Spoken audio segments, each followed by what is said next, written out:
Apparently even squirrels like my pizza.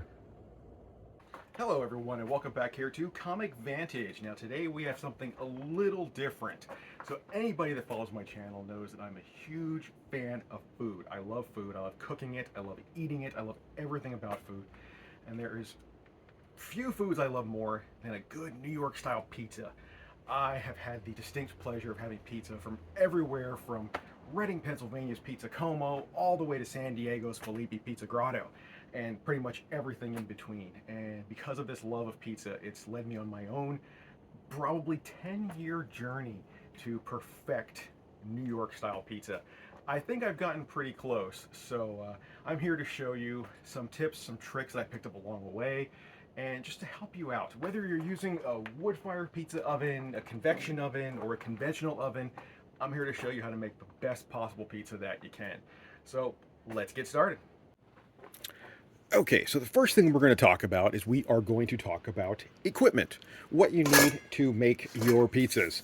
Now, the fun thing about this recipe and what I do here is that you don't need to break the bank. You don't need to spend a lot of money on equipment. We're going to use a lot of the stuff you already have at your own home. If not, there might be a few things here and there you may want to pick up, but biggest things you need right here. You need mixing bowls. Yay! You need measuring cups. You need measuring spoons. Liquid measuring cups. Haha. And dough storage containers. I don't know, this was actually a great value peanuts. I just love these containers, so I keep them. Perfect for storing your dough in. And we'll get to that later while you're going to be storing your dough. Now, some of the other things you're going to need, you're going to need things like a pizza pan to bake your pizza on. If you have something like a wood-fired pizza oven or a convection oven, you can use something like a pizza stone and a pizza peel. Now, I repeat, do not recommend pizza stones if you have a conventional oven. Your home oven will not get hot enough to utilize a pizza stone properly. But I do recommend, I'm going to put a little picture here, probably a little link, a pizza screen. Now, these things are amazing. These will make the best at-home pizzas you can. It lets all the heat transfer through the bottom. It lets your heat transfer on the top. They are absolutely amazing if you don't have an actual wood-fired or a convection oven. Now, some of the other optional things you may want is stuff like an immersion blender. We'll talk about this when we come to making our sauce. And yeah, that's it for optionals. So, pizza peel, pizza stone, immersion blender, completely optional. Pans, mixing bowls, storage containers, measuring spoons, not optional. You absolutely need these things. So that's it for the equipment. That's all. Now we're going to start talking about the dough. Now, the most important part of the pizza is 100% the dough. There is no question about it. The dough is what really packs the flavor in for a pizza. Now, I spent most of my time and effort trying to figure out how to do the dough properly. Uh, and then it just completely hit me one day while I was making a batch of sourdough bread. So I'm going to walk you through this and actually pretty much reveal the secret that I found. Now, you're going to hear a lot of information out on the internet about different types of flour. You're going to hear 00 flour and Manitoba flour and bread flour, high gluten. None of that matters. You great value brand all-purpose flour. That's what I use right here. That's it. Great value brand all-purpose flour. You don't need anything fancy. You don't need anything expensive. This is pretty much it. So, all right, so now our ingredients for the dough. We are going to start with 1 cup of flour, and we are going to put another half a cup of flour reserved to the side. We're going to use this later on. Next thing we're going to do is we're going to do 1/2 heaping teaspoon of salt. We are also going to do 1/2 heaping teaspoon of yeast. We are going to do 1 tablespoon of olive oil, 2 teaspoons of either honey or sugar. This is your choice. I prefer honey. I just feel like I get a better rise out of my dough. And 4 ounces of lukewarm water. It's okay if you have a little over, maybe 5 ounces, but it has to be lukewarm so that way it dissolves your honey and or sugar to really feed our yeast. So now what we're going to do is we're just going to mix everything into the bowl here. So we're going to take our dry ingredients and we're going to mix them in the bowl. And we're just going to give that a little stir by hand to get that all incorporated in there. Now once we have that done, ooh, I love the feel of flour on my hand. We're going to add our tablespoon of olive oil. We're going to add our 2 teaspoons of honey. Yes, like I said, I do prefer honey. 1 and 2. Beautiful. Look at that. Nice dark raw honey. Love that. And last but not least, we are going to add our 4 ounces of lukewarm water. Watch how easy this is. See this? And then we're just going to mix this up. That's it. Yeah, it's funny, I was talking about how there's a trick to making good flour or making good dough. Now, a lot of places out there are going to tell you that they have their own tricks. They're going to say it's the flour, they're going to say it's the water, or they're going to say it's the this, it's the that. Now, I actually knew a place in Las Vegas that would fly the water in from from Boston because they said it was the minerals in the water that gave it its flavor. I'm here to tell you it's none of that. All right, so first up, now you see how kind of tacky this is? This is a recipe that'll make one 12-inch pizza. Rule of thumb is for every inch of pizza you're going to want 1 ounce of dough. Now, you can multiply this up to make more than one pizza. I just like doing this. I'm going to take a little bit of extra flour. Now, we're going to want to take some of the tack off of this dough, and this is where the extra flour comes in. Now, if you're like me and you like really thin pizzas, I will actually take this dough and split it in half and use it to make 2 10-inch, real nice and thin pizza crust. All right, look at that. See how easy that is? I got a nice little ball right here. You can take that right there. And this is where our lovely airproof or airtight containers come in. We just want to keep this from being tacky on the outside. It's really soft right now. Now, you don't have to do a lot of kneading. You don't need a stand mixer. This is it. Now, here's my trick that everybody is going to want to know. Now, like I said, everybody has their own way to build flavor in the pizza. I'm here to tell you it's none of those things that you have heard of. How to build great flavor in a pizza is time.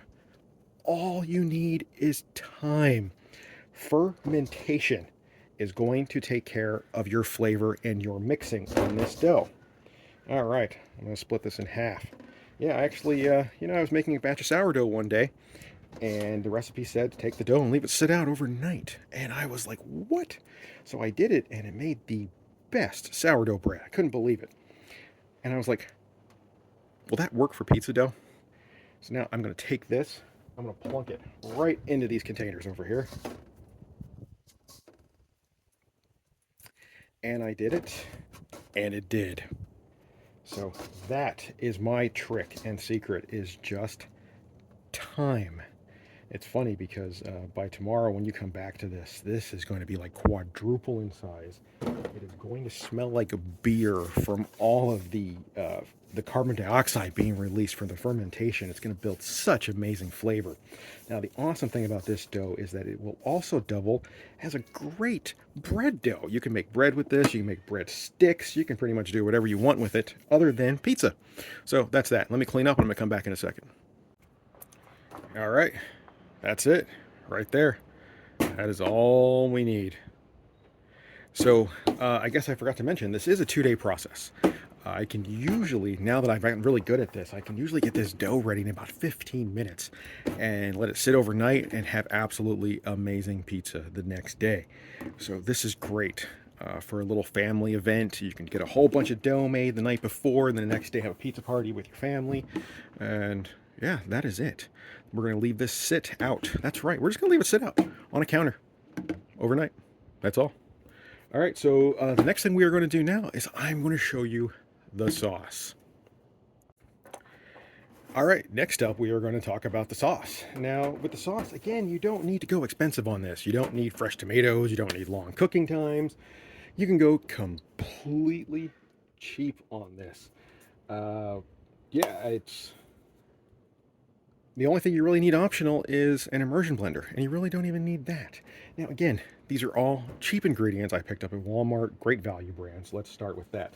First thing you're going to need, 14.5 ounce can of diced tomatoes in juice. You can also use whole tomatoes in juice, any kind of tomatoes canned, or if you don't have the immersion blender, just use 15 ounces of tomato sauce. That's it, 15 ounces tomato sauce. Now you also need 1 teaspoon of oregano. You need a half a teaspoon of basil, a half a teaspoon of black pepper, a dash of chili flakes, a quarter teaspoon of salt, half a teaspoon of garlic powder, and a quarter teaspoon of onion powder. That's it. That's all. And then you just need some storage containers. Now, I have this awesome little, I love this. It's an old spaghetti sauce jar that had this markings on it, so I had to keep that. I'm all about upcycling. So, and then I have a great value sun-dried raisin container. This thing was a happy accident because it's perfect for my immersion blender. So here's what we do. Now, if you don't have an immersion blender, you're just going to mix this. If you do have an immersion blender and you're using diced tomatoes, you're just going to put it all in a container, just like that. We're going to pop our can.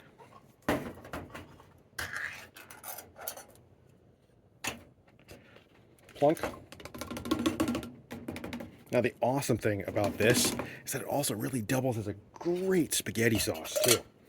So that's why I don't mind making so much. And we're going to take our immersion blender, pop it on in there, and that's it. Done.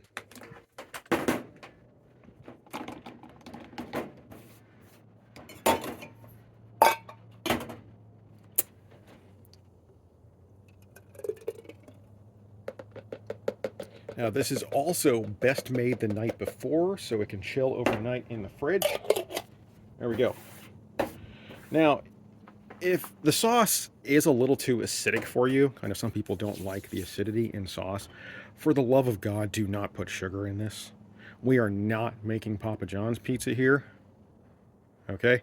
Do not. I repeat, do not. If it is a little too acidic for you, you can drop a pinch of baking soda in here. Baking soda is a base. It will nullify some of the acid. Woo, chemistry. Do not, oh, please do not put sugar in the sauce. I will hunt you down. All right, so that's it. That's all for the sauce. Now, that's actually everything you need to do on day one. And then we come back tomorrow and we assemble the pizza. But I don't want to end it here just yet. I want to talk about the cheese. All right, now we're going to talk cheese. Cheese is the only thing on this pizza you do not want to cheap out on. Now, when it comes to cheese, you want a whole milk classic cheese. This is a nice hard block of whole milk cheese, Galbani brand. I use this in a pinch. Now, I say that because any pizzeria across the United States, especially New York style pizzerias, will use grande cheese. I did find a place out of Wisconsin called Vern's Cheeses. I'll put a link or a little picture here and I'll put a link down below that ships grande cheese. Usually I buy a bag or two of this and I'll bag it up and I'll stick it in my freezer and use it when I need it because it only comes in big bags. You can't buy small ones. You have to buy in bulk when it comes to this cheese. But if you want authentic style, you do not want to cheap out on that. One caveat. With that cheese, they don't ship during the summer because it's too warm, so they won't ship the cheese. And I can't blame them right now. You know, we have some incredible heat going on across the country. That cheese would be destroyed by the time it got to me. Usually they ship it in a cooler with dry ice, but, you know, stuff happens. It might get delayed, you know, anything can happen, and your cheese will be destroyed by the time it gets to you. So stock up on it during the winter. Galbani brand is a great alternative. The only thing you're going to want with this is you have to shred it yourself, which grande cheese you don't have to. And when you top your pizza, you're going to want to add some salt because the salt content is a lot lower than typical grande style or grande cheese that you get. Now, the other thing is that you're going to see those beautiful, beautiful cheese balls and logs in the grocery store that are sitting in their own milk and they just look don't buy those. Do not buy cheese in water. The water content is way too high, and if you're not using something like a convection oven or a wood-fired pizza oven, your home oven will not get hot enough and you're going to end up with pizzas that have puddles on them. Oh, I learned that the hard way when I first started making pizzas, that it would not work. Now, my convection oven, this thing gets hot enough and it just evaporates all the water on top in a few seconds.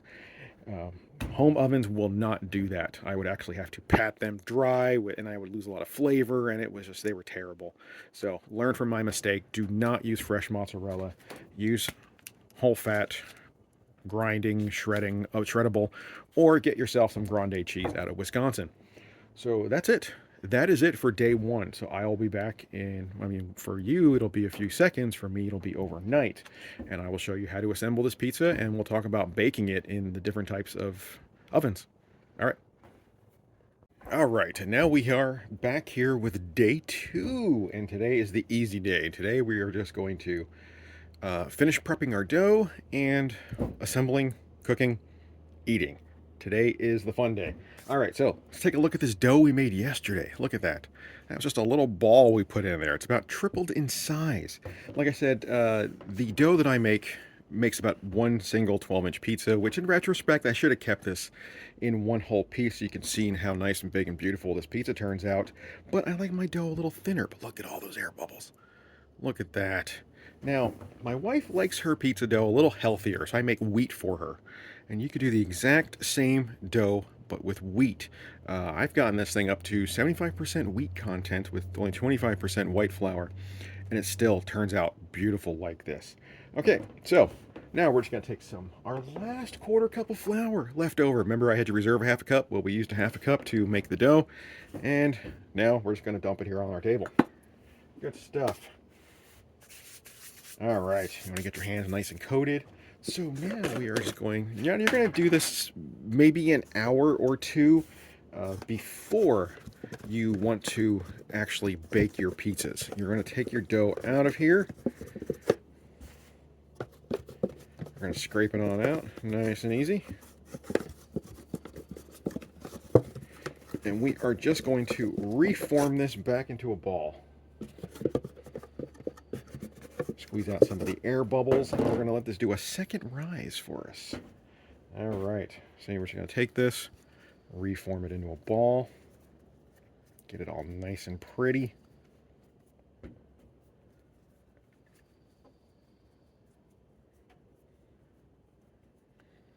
Beautiful, look at that. Now I don't recommend sniffing this jar because it's going to burn the crap out of your nose, but if you do, man, this thing. God, the smell. It's like I said, it smells just like a beer because it's just so fermented right now. Absolutely amazing.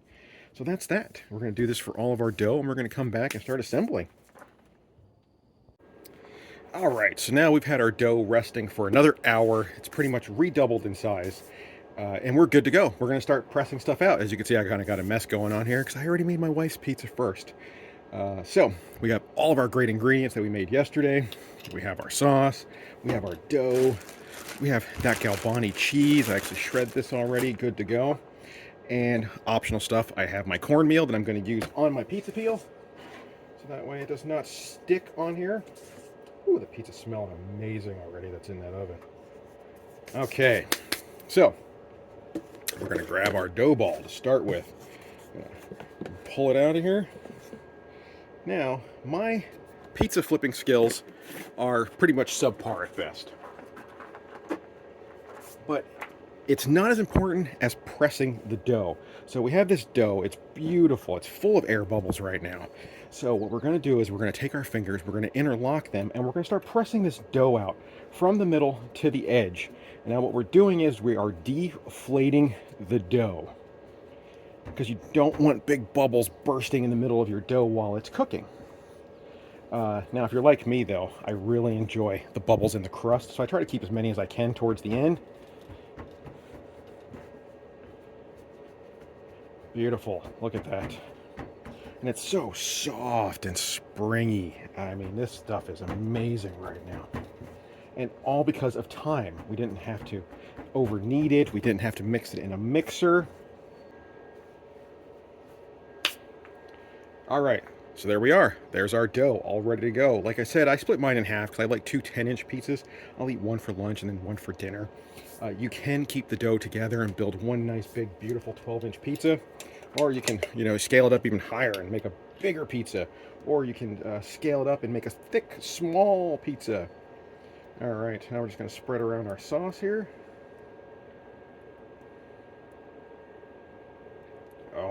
Man, that looks amazing. The sauce smells so good. All right, now we're just gonna pop our cheese on top here. Sprinkle as much as you want. This cheese is a personal thing. It's a very, very personal thing.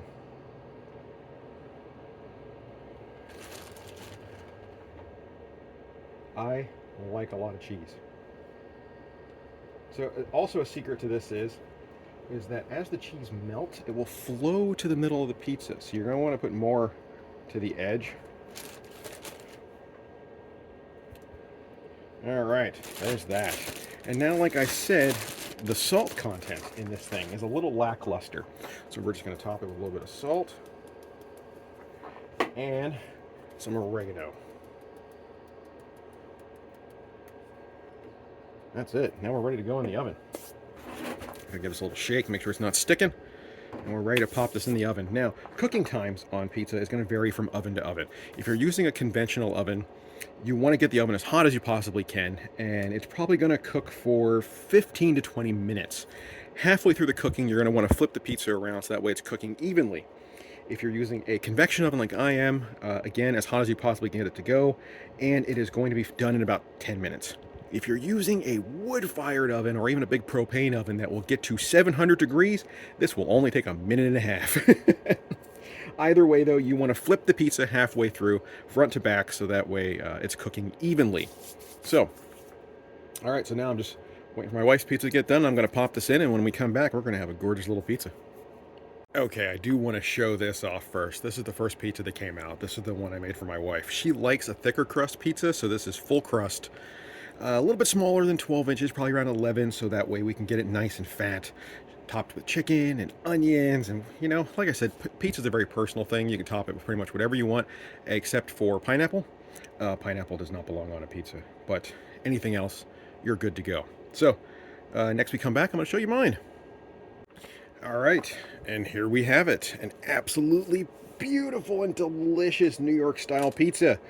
Man, this crust, crunchy on the outside. We got some air bubbles going on in there. It's really thin. Oh, I can hear the crunch. Oh, I wish you guys could hear that. Of that crust. Look at that. Absolutely beautiful. Oh. Oh, that's going to be delicious. I'm going to grab a smaller piece here. Oh. Yeah, that's good. Oh, man.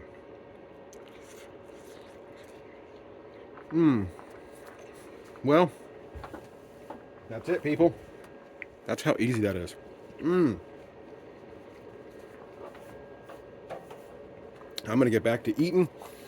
And, yeah, I hope I helped some of you guys out. If you have any questions about anything, just leave me a comment down below. I love talking to people, especially when it comes to food. If you're new to the channel, make sure you hit the little CV right there and sub up. If you like this kind of content, also let me know down below. Please be sure to gently press that like button. And like always, guys, thank you so much for watching, and take it easy.